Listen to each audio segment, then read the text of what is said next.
Aujourd'hui, on va écouter une vidéo relayée par un groupe sur Twitter qui s'appelle Conseil des ex-musulmans de France. Et en gros, il y a de plus en plus de musulmans qui décident de quitter leur religion qui est beaucoup trop violente et qui témoignent de la violence du voile, de se faire menacer de mort, etc. Et vous allez voir, ça va être très intéressant. En France, les ex-musulmans se battent tous les jours pour sortir du silence et casser le tabou de l'apostasie. Cessez vos accusations, vos menaces et vos insultes à leur égard. La France est un pays qui garantit la liberté de conscience. Vous avez notre soutien. On peut voir que la dame, elle a un collier avec des saucissons, je pense, pour protester par rapport au délire autour du porc, d'accord? Je suis une ex-musulmane et quelle était mon expérience et pourquoi j'ai décidé de quitter cette religion. Aujourd'hui, en France, je n'ai pas le droit de m'habiller comme je veux, j'ai pas le droit de manger comme je veux, j'ai pas le droit de manger du cochon. Et c'est bon le cochon, mais je n'ai pas le droit de le dire. Sinon, je suis provocatrice, impure, comme une cochonne. Mais c'est bon le cochon. C'est bon le cochon. Aujourd'hui, en France, je n'ai pas le droit de dire que des millions de personnes sont invectivés, sont menacés, sont condamnés, sont discriminés, sont réduits au silence parce que c'est des ex-musulmans ou parce que c'est des musulmans libres. Aujourd'hui en France, on n'a pas le droit de dire que les valeurs républicaines et laïques sont au-dessus de tout et que le bien-être commun, c'est le plus important. Et tu as... Il me semble que dans l'islam, être un ex-musulman, c'est-à-dire abandonner la religion, c'est encore pire qu'être un mécréant. Parce que le mécréant n'a pas abandonné l'islam. Alors qu'un ex-musulman, il a carrément abandonné. Et je pense que, il me semble avoir vu qu'il y a un châtiment tout particulier qui est réservé à ces gens-là. Tu as le droit de manger halal et moi j'ai le droit de manger cochon. Sérieusement, aujourd'hui en France, on a le droit de dire qu'on est libre et on a le droit de dire qu'on est libre.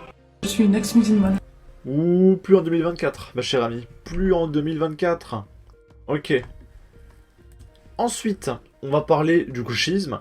Il y a une cinquantaine de responsables politiques de gauche qui appellent au droit de vote des étrangers hors UE aux élections locales. Donc c'est-à-dire que pendant que tu as des gens qui essayent de se libérer du sectarisme islamique, tu as les gauchistes qui militent pour en avoir encore plus. D'accord? Par pur électoralisme. Parce que les Français ne votent pas pour la LFI, il n'y a que les étrangers qui votent pour la LFI, et je dirais mieux, ceux qui parlent pas français et qui comprennent pas.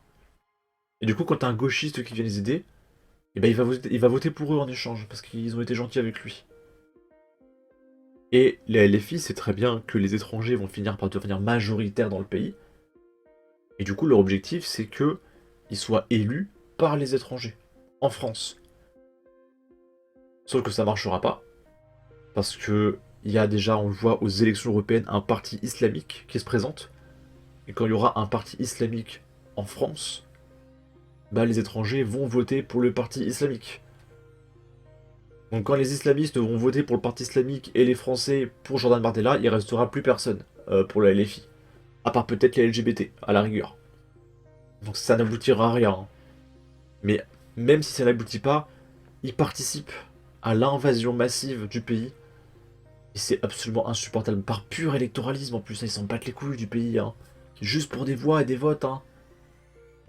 Parce qu'ils n'ont pas de programme. Leur programme, c'est de donner 2 000 € à tout le monde, le SMIC à 3 000 €, tout le monde aura une PlayStation 5, etc. Ils n'ont pas de programme. Hein.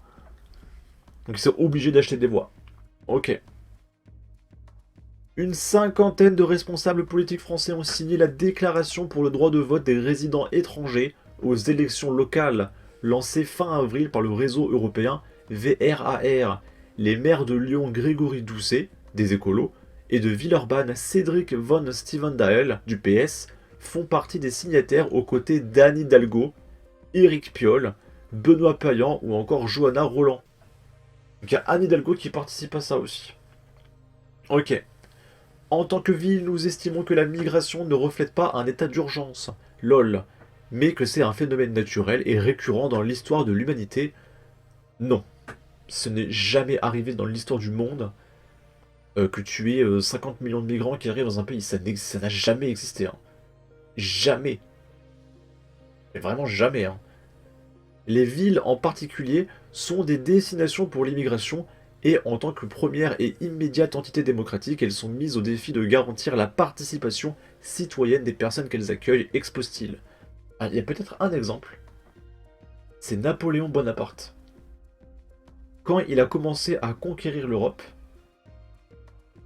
et bah, il s'est retrouvé à devoir diriger, je sais pas, 8, 10 pays, et du coup, il y avait majoritairement des étrangers dans l'empire de Napoléon. Et du coup, ils se sont rebellés, parce qu'ils étaient majoritaires. Et du coup, Napoléon a perdu. Parce qu'il a conquéri plus de terres étrangères que de Français de base, tu vois. Et du coup, bah, son royaume s'est implosé de l'intérieur. Ok. En tant que ville signataire, nous sommes heureux d'accueillir ceux qui ont adopté la nationalité de notre pays, mais nous ne voulons pas que d'autres soient exclus d'une participation égale à la vie démocratique de notre communauté en raison de leur passeport. Les citoyens titulaires d'un passeport de l'UE ont été actifs en tant qu'électeurs et élus depuis plus de 25 ans. Le droit de vote pour toute la population d'une même ville renforce la cohésion sociale, l'identité de cette ville et notre démocratie. Alors, c'est complètement stupide. On sait que c'est pour l'électoralisme. Je pense pas qu'ils soient aussi stupides au point de croire à ce qu'ils disent. Parce qu'un étranger n'a absolument aucune idée de ce qui se passe en France. Parce qu'il vient d'arriver. Donc il a aucune idée de pour qui voter. Il sait pas ce qui se passe, il sait pas ce qu'il faut faire, il sait pas... Enfin, ça n'a aucun sens de dire ça. Participe à la démocratie de la ville dans laquelle t'es arrivé hier. Qu'est-ce qui se passe dans la ville? Je sais pas, mais je vais voter quand même. Ça n'a aucun sens. La participation de tous est la réponse démocratique au nationalisme et aux discriminations, indiquent les édiles signataires. Pour rappel, seuls les étrangers en situation régulière et issus d'un pays de l'UE peuvent voter aux élections locales et européennes en France actuellement. Ok. Je découvre qu'il y a des étrangers qui votent déjà de base. Ok. Alors je vous rassure, même si t'as tous les gauchistes qui votent pour ça et qui militent pour ça, je ne pense pas que ça passera. Déjà, premièrement parce que c'est complètement stupide.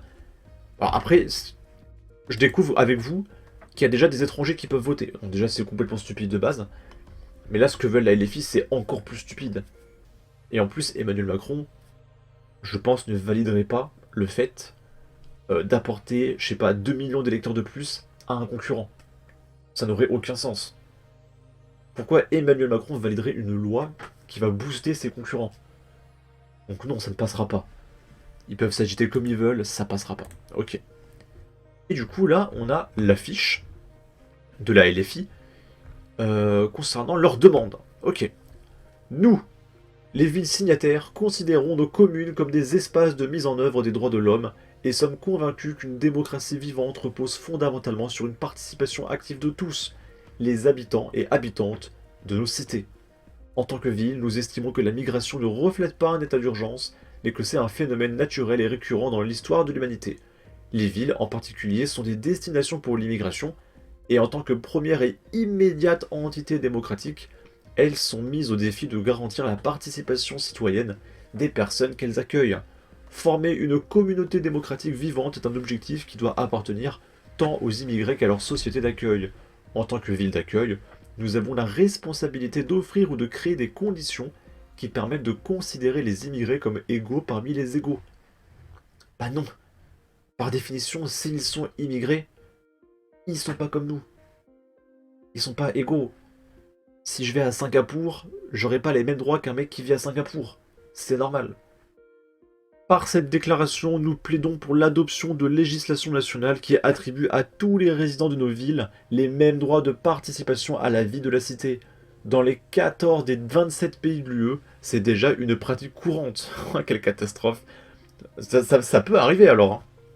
Nous nous engagerons donc au niveau local ou régional, dans le cas des villes qui forment une entité régionale comme Bruxelles, Berlin ou Vienne, pour que le droit de vote et l'éligibilité soient garantis à nos citoyens, quelle que soit leur nationalité. Pour atteindre notre objectif, nous, en tant que ville, prendrons les mesures nécessaires via nos structures et instances politiques et coopérerons avec les organisations locales et régionales qui, dans le même esprit, œuvrent pour l'égalité à la participation politique. Jusqu'à l'adoption des droits de vote souhaités, nous établirons un processus d'examen pour évaluer les progrès et ferons un rapport tous les 3 ans aux instances municipales sur les avancées et les réalisations. Mais la dangerosité de la loi, quoi. C'est de la folie.